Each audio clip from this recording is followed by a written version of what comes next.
All right, let's talk about one of the biggest headaches in AI art. Today, we are cracking the code on how to get your AI characters looking perfect and, more importantly, consistent every single time. I bet this sounds familiar, right? You spend forever getting your character just right. The face, the style, it's perfect. But then you try to move them to a new location, change the lighting, or even just tweak the angle. And poof, their face is different, their hair color is off, the outfit is completely wrong. It is absolutely maddening. Well, I'm here to tell you, this isn't just you having bad luck. It's not random. If your AI characters are basically shapeshifters, it's happening for a very, very specific reason. And the best part, there's a very specific fix. So, here's the game plan for today. First, we're going to nail down the core problem. Then, we'll look at why your normal prompts are letting you down.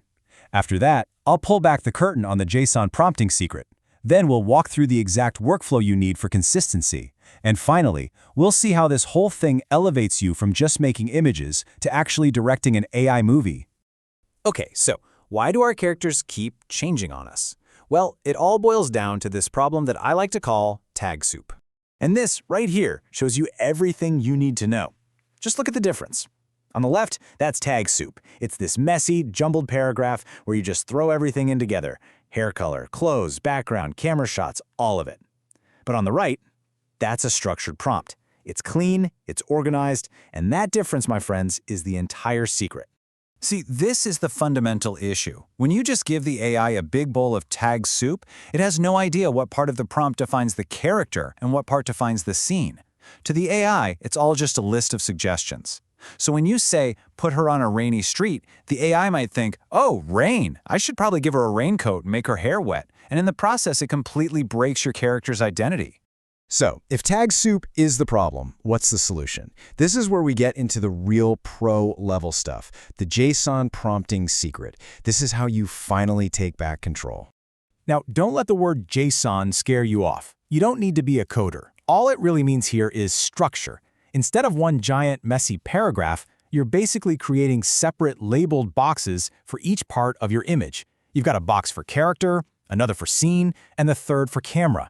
By doing this, you're giving the AI crystal clear instructions. You're saying, hey, everything in this character box, that stuff is sacred. Do not touch it. You can only be creative with the stuff in the scene box.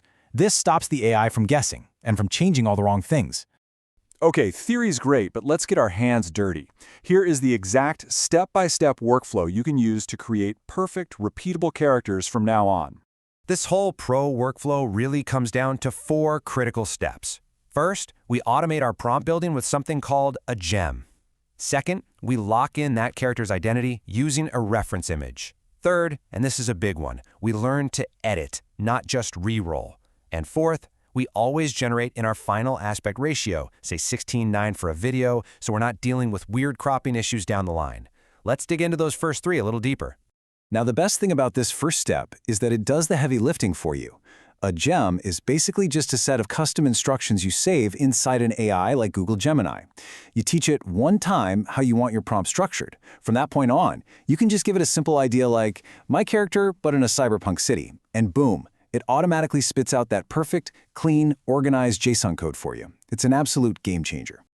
Okay, a structured prompt is powerful, but when you combine it with a reference image, that's the master lock. And get this, a tool like Nano Banana Pro can blend up to 14 different reference images of your character. This creates a completely bulletproof lock on their face, their style, you name it. We're talking flawless consistency. And here is a pro tip that is going to save you so much time and frustration. Because tools like this are built on powerful reasoning engines, you need to stop smashing that Generate Again button. If one little thing is off, let's say the character's eyes came out brown instead of blue, you just talk to it. In plain English, you say, change the eye color to blue, and it will perform that tiny little surgery while leaving the entire rest of the image perfectly untouched. Remember, edit, don't re-roll. So now you've got the workflow. Let's zoom out and look at the big picture here. Because this technique isn't just about making better static images. It's your ticket to becoming a true AI filmmaker. I want you to start thinking about a tool like Nano Banana Pro a little differently.